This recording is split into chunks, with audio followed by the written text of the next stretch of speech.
Ghosts are scary, but the real horror is finding out that Joel Osment is now in his 30s. Feel old yet? We start off focusing on a light bulb in his cellar. Then this lady, Anna, comes down to get a bottle of wine and goes back upstairs to meet her husband, Malcolm. They're celebrating an award Malcolm just received for his outstanding achievement in the field of child psychology. Anna says it's an important night because someone is finally recognizing the sacrifices Malcolm has been making, constantly putting everything in his life, including her, second to his work. She tells him he has a gift and she's really just admiring him now. Before you know it, clapping time. But just as things are about to get going, Anna finds out that someone has broken into their house and has even undressed in their bathroom. The guy's whimpering and he says he only wants what Malcolm promised him. From that statement, you can already tell what's going on here. This guy, Vincent, is one of Malcolm's patients from way back. Malcolm treated him for hallucinations after his parents split when he was a little boy, but he obviously didn't turn out very fine, and he's now mad at Malcolm. Once again, Malcolm is in the middle of something crazy. Malcolm actually remembers him and tries to therapize him, but it's not working. Vincent screams at Malcolm that he failed him and he turns around, picks up a Glock, shoots Malcolm, and then self-deletes. Crazy, right? Anyway, thankfully, Malcolm survives, right? I mean, that's him sitting outside a house in South Philadelphia reading his notes about a patient. Okay, first of all, if I got shot because of my job, I'd simply quit. But then again, I've never worked an honest day in my life. Anyway, this little boy who those notes are about comes out of the house, and Malcolm starts following him. The little boy runs into a church and Malcolm follows him and introduces himself. They were supposed to meet today, but he missed their appointment. The boy's name is Cole, and you can see that Malcolm is really good at his job because he makes Cole come out of his shell pretty easily. Cole is now telling Malcolm about his little soldiers. One of them speaks Latin. Then from nowhere, he asks Malcolm if he's a good doctor. Malcolm says he used to be, and he even once won an award from the mayor. Cole doesn't say anything more. He just packs his stuff and leaves. But before he goes, he asks Malcolm if he'll see him again, and he says yes. Later, Malcolm heads back home. Anna is sleeping, so he heads down to the cellar, but not for wine, for his notes. It seems Cole reminds him of someone. Anyway, the next day, this woman who happens to be Cole's mom, Lynn, is getting ready for work and also trying to get Cole ready for school. She goes in, comes back out, and Cole has opened every drawer and cupboard looking for Pop-Tarts. Me at 2 a.m. At first, Lynn is startled, but she later calms down and reassures her little boy. Cole hasn't even touched his breakfast when his friend pulls up, so he abandons his food and rushes off to meet his friend. But as it would appear, they're not really friends. Cole only asks him to come around and act like his friend for the benefit of his mother. In reality, he's a loner. Cole and I should really form an alliance at this point. Anyway, later that day, we see Cole return back home where his mom and Malcolm are waiting for him. Lynn receives him at the door and tells him how her day went, and in turn he tells her how his went. He says he had a grand slam to win a game, and everybody carried him on their shoulders cheering. Oh, this boy's lying through his teeth. I know, I was once this little loner. Still am, to be quite honest, fam. And you know who else knows he's lying? Malcolm. But he's a professional, so he doesn't just tell him directly. He has to play a game, a mind-reading game. So Malcolm would try and, read his mind and ask him questions. If he's right, Cole takes a step forward towards the chair. If he's wrong, he takes a step back towards the doorway. Of course, Cole is down to play. So Malcolm begins. He tells him when his parents first got divorced, his mom went to see a doctor like him and he didn't help her. And that's why he doesn't have much faith in Malcolm either. That's correct. One step forward. Next, he tells Cole that he knows he's worried that his mom told the doctor secrets. Correct again. Another step forward. He tells Cole that he has a secret he doesn't want to tell him. Yet another step. And finally, he tells him his dad gave him that watch he's wearing as a present just before he went away. At least his dad left him something. Anyway, you think Malcolm is about to have a clean 4-0 sweep, right? Well, you're wrong. Cole takes a step back. His dad didn't give it to him as a present. He forgot it in a drawer, so Cole took it. Perhaps I judged him too harshly. So it's 3-1 now. Is Cole about to make a comeback? It's looking like it because Malcolm gets the next one wrong too. He says Cole is a good student and has never really been in any serious trouble, and Cole takes a step back. He actually got in trouble for a disturbing drawing of a man getting hurt in the neck by another man with a screwdriver. Malcolm then goes, "You saw that on TV, Cole?" And boom, the comeback is complete. Cole takes another step back. Anyway, he says everyone got upset. His mom was crying, so he doesn't draw like that anymore. Now he draws people smiling, dogs running, rainbows, and all that stuff. But Cole is determined to win, so he asks Malcolm to tell him what he's thinking now. The doctor says he doesn't know what the boy's thinking right now, and that completes the turnaround. He takes a step back, tells Malcolm thank you, and says that he can't help him before walking away. Bro, I won't lie, that game was more thrilling than the 2022 NBA playoffs. Anyway, we now see Malcolm meeting his wife at a restaurant and he's late. He apologizes to her and immediately starts talking to her about work. He tells her that Cole and Vincent are so similar. He says he noticed fingernail cuts on Cole's arm, and he thinks the boy might be getting abused by a teacher, a neighbor, or someone. But it's unlikely that it's his mom because he has seen her with him. But he says it could be nothing. Maybe he just likes to climb trees a lot. But Anna is actually not interested in all of this. She's really mad. I mean, when a woman rushes to get the bill, you know she's seething. He tries to apologize, but she just tells him happy anniversary, gets up and leaves. Oh brother, you did this on your anniversary? Come on, man. Nah, I can't defend you. But that doesn't stop Malcolm. The following day, he's walking Cole to school and asking him more questions. Cole reveals that he doesn't tell his mom things. Remember that boy who came to get Cole from his house that morning? His name is Tommy, and he actually hates Cole. But it was Anna that set that friendship up. Cole says he can't tell her how things really are with Tommy. He doesn't tell her things because she doesn't look at him like everyone else does.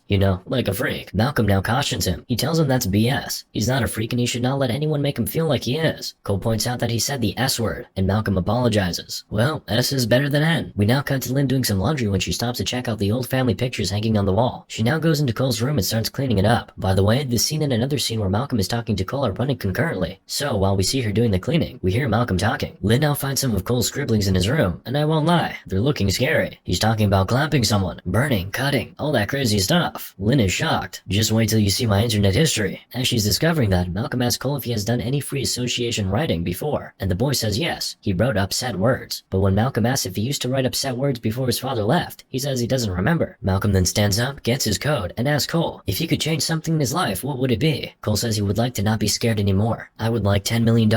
We now sharply cut to Malcolm circling something in this book that he's reading when he hears a knock on the door. His wife gets the door, but the conversation that's happening up there is sounding pretty interesting to him, so he goes to take a look. He's there like, this man better not be flirting with my wife under my own roof. Anyway, Anna rejects the man's advances and he doesn't seem to be taking his L very well. Anyway, we now cut to Cole in class. The teacher's talking about the city of Philadelphia and how it was once the capital of the US. Then it boils down to their school. The teacher asks them to guess what the school building was used for about 100 years ago, and Cole says it was used for clapping people. His teacher, Stanley, says that's not correct, that this building was actually a courthouse and was full of lawyers and lawmakers. Cole then goes on to say that those are the people who were responsible for the clappings. Stanley tells him that whoever told him that was only trying to scare him, and he has this look on his face when he says that, a look which Cole doesn't like one bit. He hates that look so much that he yells at his teacher for giving him the look, but he doesn't stop there. He starts repeatedly yelling, stuttering Stanley at his teacher. This gets Stanley really mad, and he starts stuttering before banging on Cole's desk and calling him a freak. Next, we see Malcolm coming to see Cole at school, and Cole is still seething. He says he doesn't want to talk about anything right now, but then this is Superstar Malcolm, of course. He gets Cole to loosen up with a little magic trick. A fake magic trick, actually. One which Cole figures out easily, but that's the point. It was so silly that Cole couldn't stay quiet and let Malcolm feel like he fooled him, so gets him talking. He finds the trick funny though. When Malcolm gets home, the video from his wedding is playing on the TV. He sits down to watch it and it puts a smile on his face. He then goes upstairs to meet his wife who's in the shower, but he notices an antidepressant on the shelf. He's a psychologist and he hasn't noticed that his wife has been depressed this entire time. Oh brother, that's an L. The following day we see Cole at a birthday party trying to recreate that penny trick Malcolm did on him yesterday. But this guy right here is a tough crowd all on his own. He says the trick is stupid and asks for his penny back. That ruins Cole's mood and he just goes to sit by himself at the bottom of the stairs. Then he sees a balloon go all the way to the roof and he begins to follow it. On his way up, he hears a sound from behind a door and he begins to follow it. Someone is asking him to open the door and set him free. Cole pauses for a second and the birthday boy and his friend, who are at the bottom of the stairs, now notice him. So they climb upstairs to meet him. Cole says happy birthday to the birthday boy, and the boys just carry him and lock him in that cupboard where the voice is coming from. Cole immediately starts screaming. His mom hears his screams and immediately goes upstairs and tries to get him out, but she's finding it very difficult to open the door. Cole just keeps screaming and screaming until he passes out. Once he does, Lynn easily opens the door and carries him out, and straight to the hospital, where the doctor tells her Cole is doing fine. But he mentions that he noticed some cuts and bruises on his body, so he tells her a social worker at the hospital will ask her some procedural questions. Basically, he thinks she's a bad mother, and has been abusing her kid. She's livid. Malcolm is there observing this entire thing go down, by the way. And later, we see him telling Cole a bedtime story, but Cole says he has heard this same story one too many times. He tells Malcolm to, at least, put a little twist this time, but he quickly changes his mind. No twist. He doesn't want the story at all. He wants Malcolm to tell him a different story, a story about why he's sad. How does he know he's sad? Because of his eyes. In the words of the ever-infamous Tony Montana, the eyes, Chico, they never lie. Malcolm says they're not supposed to talk about stuff like that, but he still goes ahead to tell him his sad story. One night he found out he made a mistake with one of his patients. He couldn't help that one, and he can't stop thinking about it. Since then, he has not been the same person he used to be, and his wife doesn't like the person he has become, so they barely speak anymore. Anyway, Malcolm now tells him that he reminds him of the other boy, Vincent, and he's really determined to help him because it'll feel like helping Vincent too. Cole is touched, so he tells Malcolm he'll tell him his secret now. And what's his secret? He sees ghosts. Not in his dreams, mind you, when he's awake. Okay, Kanye and Cuddy, you were right. Kids do indeed see ghosts. Cole says he sees them all the time. They're everywhere. They don't see each other though. They only see what they want to see. They also don't know they're rip in peace. A tear's now running down his eyes and he asks Malcolm to stay with him till he falls asleep. Of course, Malcolm does. Later, we see Malcolm talking into his voice recorder. He says Cole's case is more severe than initially assessed. Visual hallucinations, paranoia, a little bit of schizophrenia too. He says medication and hospitalization may even be required. It seems he's considering dropping Cole's case. He feels like he's not helping the boy. Now we see Anna carrying the sleeping Cole into the house and she lays him down on his bed. After she does, she notices a hole in his sweater, so she checks under his shirt and she sees marks. She immediately makes a call to the mother of one of the boys from school and tells her to tell her kid to keep his hands off Cole. Little does she know that's not the problem. Later that night, Cole wakes up and goes to take a leak. While he's doing his business, he sees someone walk across the hall behind him. He thinks it's his mom, so he follows her to the kitchen and calls out to her, but it's not Lynn. In fact, far from it. This strange woman turns to Cole and says, "No, dinner's not ready. What are you gonna do? You can't can't hurt me anymore," while showing him her wrists. Cole immediately turns around and runs away. As he's running, the strange woman is yelling, "Lenny, you're a terrible husband. Look what you made me do." Cole now makes his way to this little shrine with a lot of Christian figurines, and he calms himself down.